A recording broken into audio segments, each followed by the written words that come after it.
Okay, so ito ngayong araw ay napaka-busy na naman dito sa shop. At ito nga, may pumasok na isang foging maxi scooter, no? Ewan ko, maxi scooter pa rin sa may tuturing.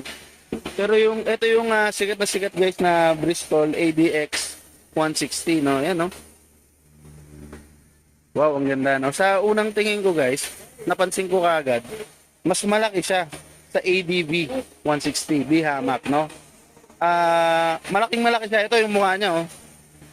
Sa dami na naging customer namin dito na ADB 160, kabisado na namin yung ratio niya, no, yung laki. Mas malaki sa ADB talaga to. Ayan, no. Sa unang tingin ninyo. Tsaka kung hindi kayo sanay sa makakita ng mga ganitong scooter, iisipin niyo na nasa 400cc to. No? Kasi ang laki ng kanyang kaha talaga. Meron siyang split type na headlight. Ayan, no. Parang singkit na singkit siya, no. Tapos yung kanyang headlight ay LED projector na, oh. Ganda, oh, kabilaan niyan.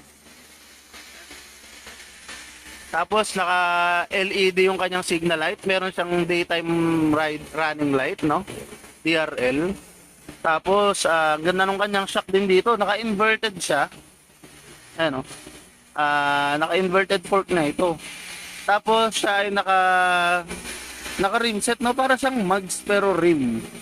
No, at makikita nyo sa kanyang sa build niya, no, na talagang heavy duty, matibay, magandang klase, no. Ganda, oh. Tingnan niyo naman 'yan, no. Siyempre naka dual channel ABS, naka disc brake yung kanyang harapan. Ano kaya size ng gulong na ito? 14, no, yung circumference niya. Sa likod, okay, parang ADB talaga siya, no. Naka-dual shock din siya sa likuran. Hindi ko alam kung anong tatak na ito, pero siguro Bristol na rin tong suspension na to. Pero mukhang Showa, no? Kasi may gold, may kung ano man. Yung kanyang design ay naahawig talaga sa shock ng ADB 160.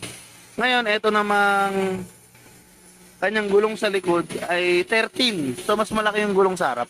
Talagang adventure ang kanyang setup, no?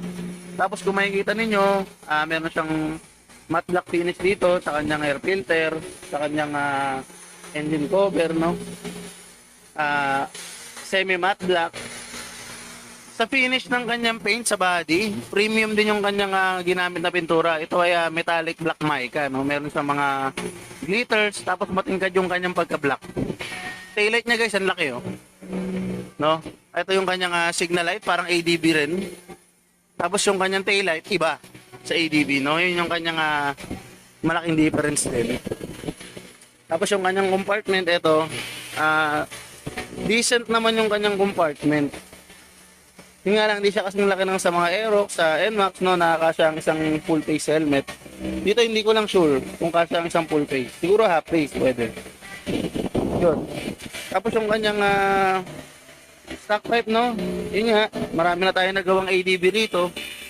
Masasabi kong kamukhang-kamukha rin ng ADB 160 or 150. Yung kanyang tambucho, no? Hawig na hawig talaga siya. Pati yung kanyang tank cover, yung kanyang design ng fairings, yung kanyang eto yung X dito, oh. Yan, yung parang pa-X na design. Ganyan-ganyan din ang ADB 160, no? So, malaki ang similarity niya talaga sa ADB ng Honda, itong si ADX 160. Pero overall, napaka-pogi naman. Tsaka mapapansin niyo yung mga nilagay nilang equipment dito, yung kanya ito, yung mga switches niya, yan, yung kanyang instrument panel, yung quality ng plastic, magandang klase, no? Ayun, no? Magandang klase yung quality ng plastic na ginamit, yung kanyang lever. Ang ganda rin ng matte finish niya, no? Nagdagdag siya ng accent. Kanyang side mirror, ganun din. Maganda rin yung pagkaka-finish. So dito, necessarily, hindi naman natin masasabi overall na ginaya talaga yung ADB. Siguro ang masasabi lang natin ay same category sila. Parang ganun. Diba? Kung paano na magkakamukha ang mga adventure, although magkakaiba ng brand, ganun din dito, no? Kasi ang aim nito is adventure type na scooter. So, kaya siguro naging magkahawig din sila. Kasi nga, adventure type din na scooter tong si ADX. 160, no? Kung papansinin niyo sa mga kotse rin naman, ganun eh. Itong Toyota Race, kamukha ng Geely GX3. 'Di ba? Kamukha rin siya ng kasi nga pareha sila ng ano, ng category. So kaya parang nagkakahawig sila, no? So, eto, siniceramic coating siya ngayon ni Kuya Ramil para mas ma-improve yung kanyang tintab at maprotektahan yung kanyang original paint. So, ngayon, hayaan mo na si Kuya Ramil na i-finish yung coating. And then mamaya, i-video natin yung finished product. Itong si ADX 160 na napaka-poging maxi scooter, no? Mukha talaga siyang big bike, oh. Ganda. Pati yung kanyang likod ay naka-rimset din. Rimset na mags, eh, no? Ang dating. Makapal yung kanyang mismong rim, pero meron siyang mga rayos. Ayan, no? Pero yun nga, although kahit ganyan siya, rayos type, tubeless to kasi hindi naman siya nakatusok talaga dun eh, sa mismong rim eh. Ayan o, meron siyang kabitan dito sa labas. Diyan nakasuksok yung spokes, no?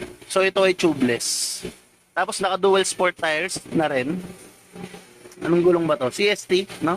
Naman natin na ang CST ay magandang klase rin talaga siya na gulong. Ayan. So mamaya guys, pakita natin yung finished product ng ADX 160 na ito.